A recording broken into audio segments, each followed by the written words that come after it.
my name is Carrie and welcome to my channel. Today I'm going to be doing the Would You Rather Curious Edition book tag. This tag was created by Curious Cat and Ellen Made Book Club, and I first saw this tag on Ellen Made Book Club's channel. I will link her channel and the original video from both creators down below. These are supposed to be very difficult questions related to books and curiosity about books, so let's see how impossible they really are. The first one says, would you rather never read more than one book from the same author? You can't reread either. Or read only books from one author of your choice.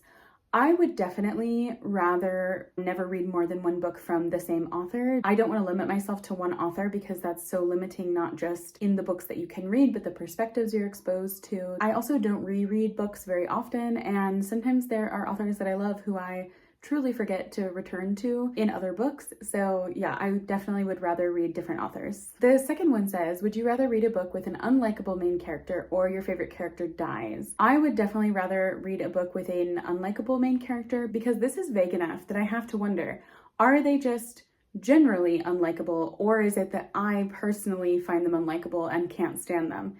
Because I can read unlikable characters in many books that people criticize and I don't really have a problem with. The third one is start your library from scratch, but you can't rebuy any of the books that were on your shelves before, or never be allowed to add a new book to your current library. I mean, there are millions of books in the world, so I would much rather start my library over from scratch, and maybe I would be more incentivized to actually read the books that I own after going through that process, because the books on my shelves are looking at me in shame. Prompt number 4 is, would you rather your favorite author never publishes anything new or only publishes bad books from now on? Honestly, I'm so used to some of my favorite authors taking forever to publish books that I would be happy if they just didn't release anything new, because then I would know I don't have to wait. For example, with Patrick Rothfuss's series, no one ever knows if that's actually going to be finished, so I would rather know for sure. I think that would help my anxiety a little bit. Number 5 is, would you rather read only one of your favorite genres or read as widely as you want, except in that one favorite genre? Again, kind of similar to the first question, would rather read very broadly.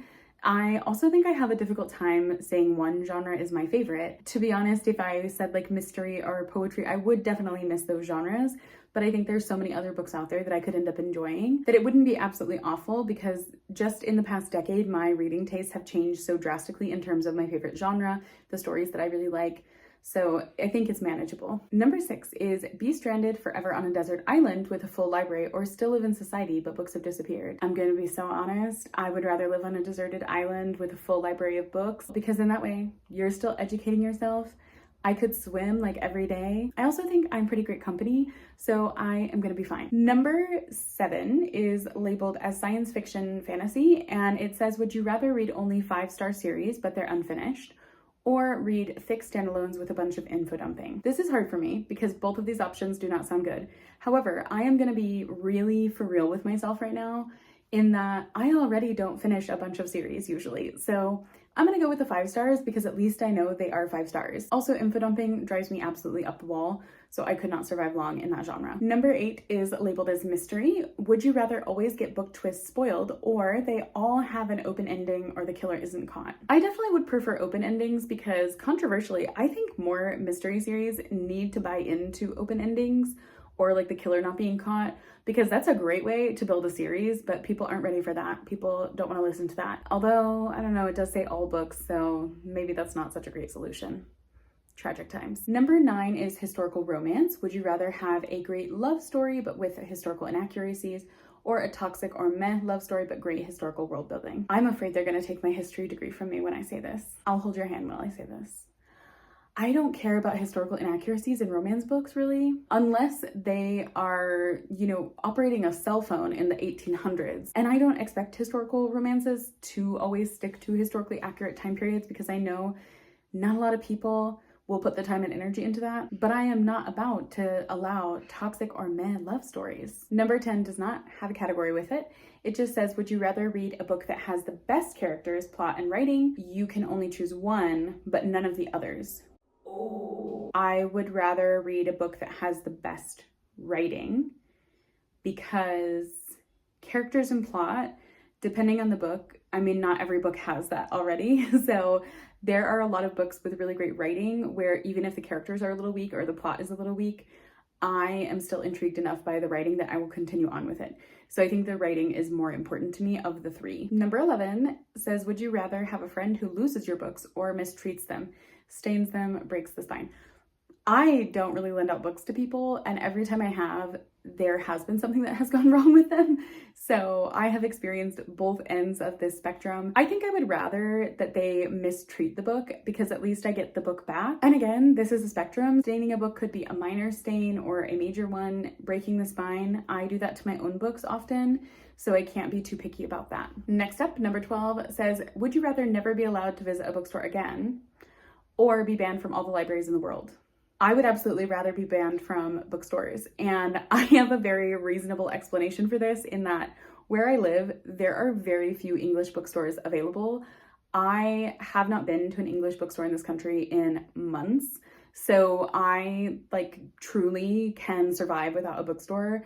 Thankfully, I have access to my library in the US and also a university library that uses electronic resources. So my reading has been surviving here mainly through libraries already, because it's very rare for me to visit a bookstore. Number 13 says, would you rather everyone hates your favorite books or everyone loves the books you hate? I am gonna go with everyone loves the books that I hate, because I cannot stand some people hating on my favorite books, but also because there are a number of books that I dislike that seem to be very popular. And so I've gotten used to hearing this difference of opinion. Number 14 is probably going to be the hardest question. Would you rather only listen to audiobooks narrated by the worst narrator?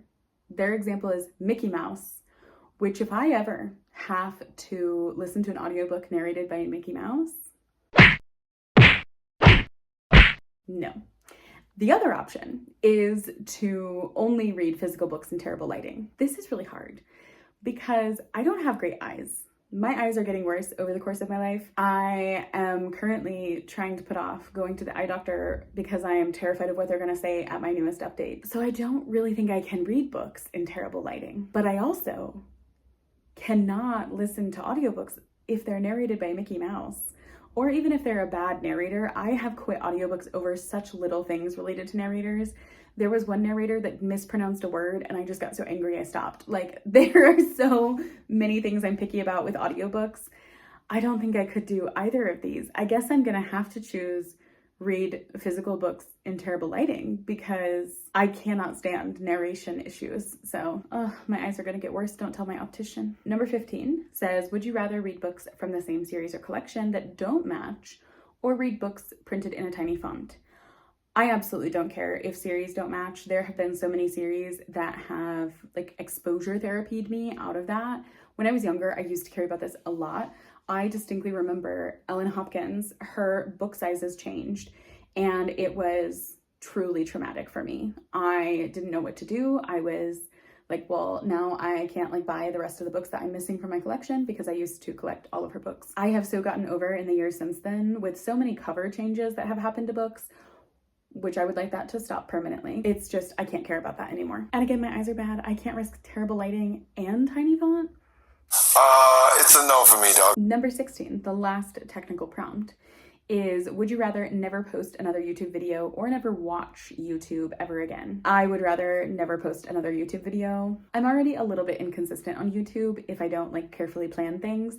So I would much rather just be able to watch everyone else's YouTube videos and live my life in peace. The last part to this tag is to tag other people. I will have a few people tagged in the description down below, but if you are seeing this video and you would like to respond to these questions, you can respond to them in the comments. You can make your own video. I would love to hear what other people feel about these, because these were some difficult questions. I just want to say thank you to Curious Cat and Ellen Made Book Club for creating this tag, and until next time, happy reading. Bye!